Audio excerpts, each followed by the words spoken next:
ഉൽപ്പത്തി 33. അനന്തരം യാക്കോബ് തലപൊക്കി നോക്കി. ഏശാവും അവനോടുകൂടെ 400 ആളും വരുന്നത് കണ്ടു. തൻ്റെ മക്കളെ ലേയയുടെ അടുക്കലും റാഹേലിൻ്റെ അടുക്കലും 2 ദാസിമാരുടെ അടുക്കലും വിഭാഗിച്ചു നിർത്തി. അവൻ ദാസിമാരെയും അവരുടെ മക്കളെയും മുമ്പായും ലേയയെയും അവളുടെ മക്കളെയും പിന്നിലായും റാഹേലിനെയും യോസേഫിനെയും ഒടുക്കമായും നിർത്തി. അവൻ അവർക്ക് മുമ്പായി കടന്ന് 7 പ്രാവശ്യം സാഷ്ടാംഗം നമസ്കരിച്ചുകൊണ്ട് തൻ്റെ സഹോദരൻ്റെ അടുത്ത് ചെന്നു. ഏശാവ് ഓടിവന്ന് അവനെ എതിരേറ്റ് ആലിംഗനം ചെയ്തു. തൻ്റെ കഴുത്തിൽ വീണ് അവനെ ചുംബിച്ചു. 2 പേരും കരഞ്ഞു. പിന്നെ അവൻ തലപൊക്കി സ്ത്രീകളെയും കുഞ്ഞുങ്ങളെയും കണ്ടു. നിന്നോട് കൂടെ ഇവർ ആർ എന്ന് ചോദിച്ചതിന്, ദൈവം അടിയന് നൽകിയിരിക്കുന്ന മക്കൾ എന്നവൻ പറഞ്ഞു. അപ്പോൾ ദാസിമാരും മക്കളും അവിടെ നിന്ന് നമസ്കരിച്ചു. ലേയയും മക്കളും അവിടെ നിന്ന് നമസ്കരിച്ചു. ഒടുവിൽ യോസേഫും റാഹേലും അടുത്തു വന്ന് നമസ്കരിച്ചു. ഞാൻ വഴിക്ക് കണ്ട ആ കൂട്ടമൊക്കെയും എന്തിന് എന്ന് അവർ ചോദിച്ചതിന്, യജമാനനോട് കൃപ തോന്നേണ്ടതിന് ആകുന്നു എന്നവൻ പറഞ്ഞു. അതിന് ഏശാവ്, സഹോദര, എനിക്ക് വേണ്ടുന്നത് ഉണ്ട്, നിനക്കുള്ളത് നിനക്ക് തന്നെ ഇരിക്കട്ടെ എന്ന് പറഞ്ഞു.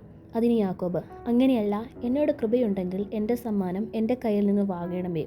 ദൈവത്തിൻ്റെ മുഖം കാണുന്നത് പോലെ ഞാൻ നിൻ്റെ മുഖം കാണുകയും നിനക്ക് എന്നോട് ദയ തോന്നുകയും ചെയ്തുവല്ലോ. ഞാൻ അയച്ചിരിക്കുന്ന കാഴ്ച വാങ്ങണമേ. ദൈവം എന്നോട് കൃപ ചെയ്തിരിക്കുന്നു, എനിക്ക് വേണ്ടുവോളം ഉണ്ട് എന്ന് പറഞ്ഞ് അവനെ നിർബന്ധിച്ചു. അങ്ങനെ അവൻ അത് വാങ്ങി. പിന്നെ അവൻ, നാം പ്രയാണം ചെയ്തു പോകാം, ഞാൻ നിനക്ക് മുമ്പായി നടക്കാം എന്ന് പറഞ്ഞു. അതിന് അവൻ അവനോട്, കുട്ടികൾ നന്ന ഇടയവർ എന്നും കറവുള്ള ആടുകളും കന്നുകാലികളും കൂടെയുണ്ടെന്നും യജമാനൻ അറിയുന്നുവല്ലോ. അവയെ ഒരു ദിവസം അധികമായി ഓടിച്ചാൽ കൂട്ടമെല്ലാം ചത്തുപോകും.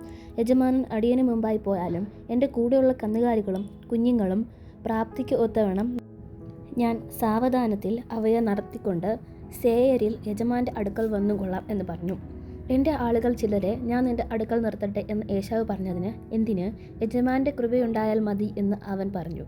അങ്ങനെ ഏശാവ് വന്നു തൻ്റെ വഴിക്ക് സേയരിലേക്ക് മടങ്ങിപ്പോയി.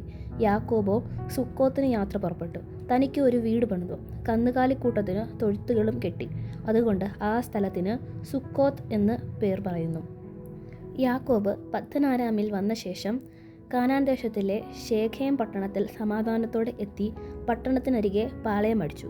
താൻ കൂടാരം അടിച്ച നിലം ശേഖേമിൻ്റെ അപ്പനായ ഹാമോരിൻ്റെ പുത്രന്മാരോട് 100 വെള്ളിക്കാശിന് വാങ്ങി. അവിടെ അവൻ ഒരു യാഗപീഠം പണിത് അതിന് ഏൽ എലോഹെ ഇസ്രായേൽ എന്ന് പേരിട്ടു.